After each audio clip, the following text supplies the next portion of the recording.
¿sí? Cuando es líder. Por eso en esta mañana este mensaje de la parashá de Matot es muy importante para poder afianzar un liderazgo, para poder el que es líder reflejar el carácter del Eterno en él y poder cumplir con lo que ha prometido. Y mayormente con lo que le ha prometido al Eterno, ¿sí? Dice que en Eclesiastés capítulo 5, verso del 1 al 7 está escrito: guarda tus pasos cuando vas a la casa de Dios. ¿Qué más dice? Y acércate a escuchar en vez de ofrecer el sacrificio de los necios, porque estos no saben que hacen el mal. No te des deprisa en hablar, ni se apresure tu corazón a proferir palabra delante de Dios, porque Dios está en el cielo y tú en la tierra. Por tanto, sean pocas tus palabras. Wow. Porque los sueños vienen de la mucha tarea y la voz del necio de las muchas palabras. Cuando haces un voto a Dios, no tardes en cumplirlo, porque Él no se deleita en los necios. El voto que haces, cúmplelo. Es mejor que no hagas voto a que hagas voto y no los cumplas. No permitas que tu boca te haga pecar y no digas delante del mensajero que fue un error. ¿Por qué? ¿Has de enojarse Dios a causa de tu voz y destruir la obra de tus manos? Es una pregunta que hace, porque en los muchos sueños y en las muchas palabras hay vanidades. Tú, sin embargo, teme al Eterno. Es un consejo muy, muy hermoso. No te apresures a estar hablando, porque en las muchas palabras hay pecado y el necio peca. No seas víctima de tus palabras. No permita que tu boca te haga pecar, dice aquí el predicador. Es un mensaje para nosotros hoy de reflexión, de que tenemos que cumplir con todo lo que hemos prometido. ¿Sí? Debemos cumplir con todo aquello que debamos cumplir para que el Eterno se agrade de nosotros. Continuamos. Siguiente párrafos. Hashem toma en cuenta nuestras palabras mucho más de lo que pensamos. Es mejor que no hagas votos a que hagas votos y no cumplas. Tenemos que honrar las palabras que salen de nuestras bocas, como el Eterno honra su palabra, como está escrito en Salmos 138, verso 2. Me postraré hacia tu santo templo y daré gracias a tu nombre por tu misericordia y tu fidelidad, porque has engrandecido tu palabra conforme a tu nombre. Espectacular lo que aquí dice. Me postraré hacia tu santo templo. Pues como no hay templo en este momento, yo me postro en mi habitación, como dijo Yeshua, en lo oculto, y cierro tras mí las puertas y oro en secreto al Padre. ¿Sí? Dice que Hashem se ha atado a sí mismo con la palabra que salió de su boca. Es decir, que el Eterno está comprometido con su misma palabra. Cuando él hablaba con Moisés, cuando él hablaba con Abraham, cuando él hablaba con estos grandes de la fe, con los patriarcas, él en un momento, cuando habló con Abraham, dice que miró hacia un lado y hacia el otro, y miró y no encontró a alguien más grande en quien jurar. Y dijo: juro por mí mismo que te bendeciré, al patriarca Abraham. Y esto es muy, muy tremendo. De la misma manera, nosotros nos atamos con nuestras propias palabras, y en el caso de no cumplirlas estaríamos pecando. Debemos de cuidarnos de esto. Dice que este pasaje de las Escrituras nos enseña acerca del principio de autoridad y subordinación. Dice: un varón está bajo autoridad de los jefes capítulo 30, verso 1 y 2. Una mujer adolescente está bajo la autoridad de su padre. Verso 3 al 5.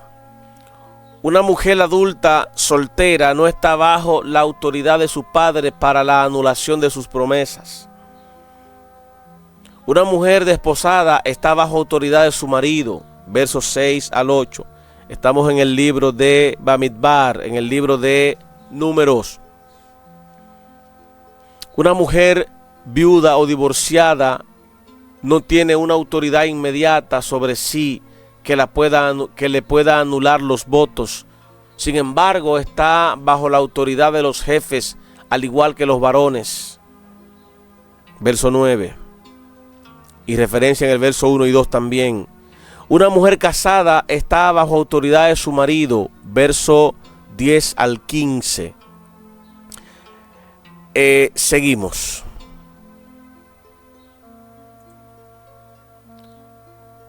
Verso 3 y 4. Asimismo, si una mujer hace voto al Eterno y se impone una obligación en su juventud, estando en casa de su padre, la palabra hebrea que ha sido traducida como juventud es neurim,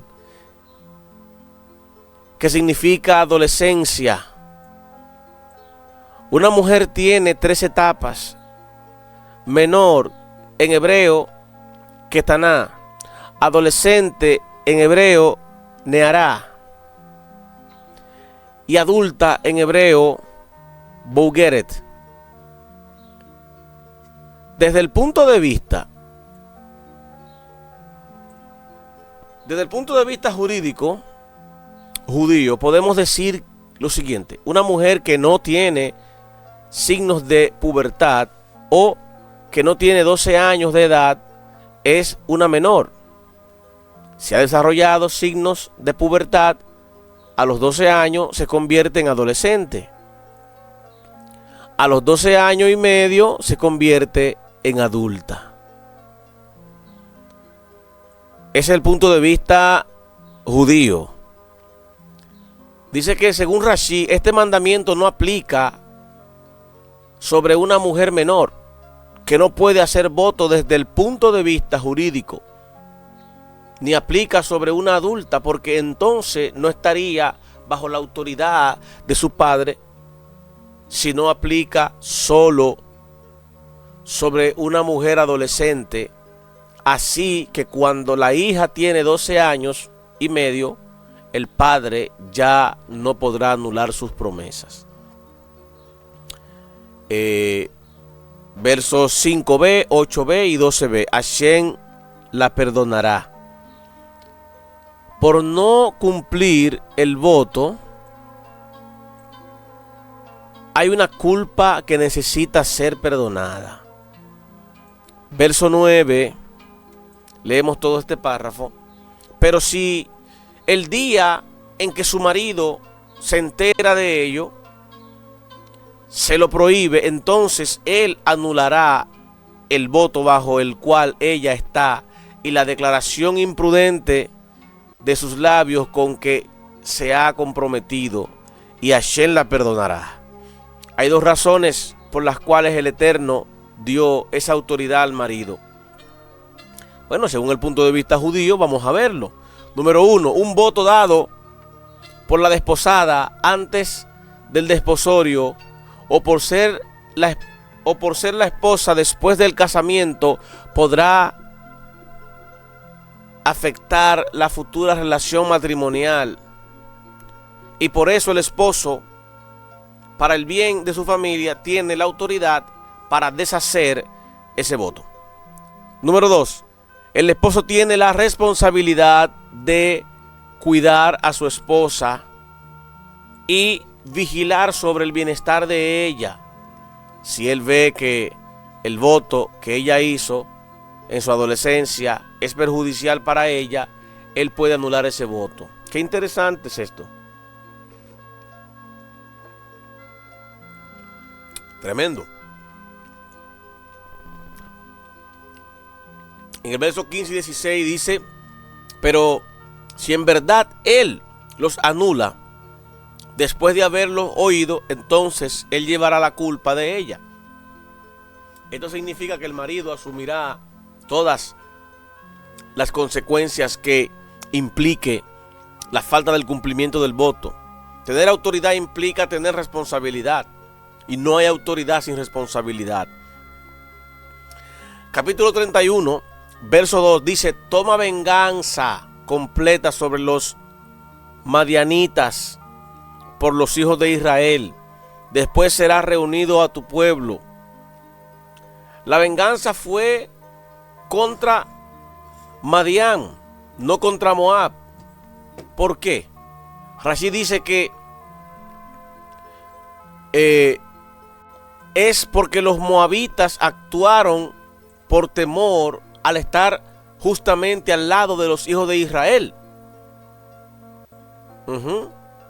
No como los madianitas, que metieron la nariz donde no debían.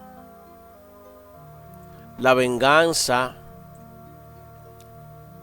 por causa del ataque de Midian había hecho contra las familias israelitas. Las hijas de Midian, o sea de Madián, habían intentado destruir la moral familiar de Israel para que se engendraran hijos de madres paganas, lo cual incluía el culto a sus dioses. De esa manera, la siguiente generación sería una perversión, como en el tiempo de Ezra, cuando los hombres judíos se casaron con las mujeres de otras naciones y tuvieron hijos que hablaban una lengua doble por la influencia de la cultura extranjera. La siguiente generación de judíos correría el riesgo de perder toda la fidelidad al pacto y tuvieron que despedir esas mujeres y esos niños. Esdras 9 y 10, Nehemías 13, 23. El caso de la esposa madianita de Moshe, Sífora, fue diferente porque ella había hecho la conversión. Estas mujeres de Midian y de Moab no tenían ningún interés en asumir la fe de Israel como Sífora, sino destruirla por medio del culto a los dioses paganos. Por eso vino la venganza. ¡Wow! ¡Qué tremendo! 31, verso 3. Y habló Moshe al pueblo diciendo: armad a algunos hombres de entre vosotros para la guerra, a fin de que suban contra Midian, para ejecutar la venganza de Hashem en Midian. ¿De quién es la venganza? En Deuteronomio 32 al 35. Está escrito: mía es la venganza y la retribución. Por lo tanto, el hombre no tiene el derecho a vengarse a sí mismo. Si la venganza es solo de Hashem, ¿cómo puede Israel vengarse de Midian? Hashem delega a Israel la autoridad para ejecutar su venganza. Israel no tiene el derecho de hacerlo por sí mismo, sino solo por una orden divina, como está escrito: toma venganza. Bien, lo dejaremos hasta este punto. Luego en la tarde continuamos con, o en la noche, porque tengo compromisos en la tarde. Continuamos en la noche, en esta parte que nos hemos quedado aquí. Y yo creo que ha sido un tiempo de grande bendición. Que el Eterno los guarde a cada uno de ustedes. Que su misericordia, que su amor y que su fidelidad esté obrando a favor de cada uno de ustedes. Recordamos que somos el ministerio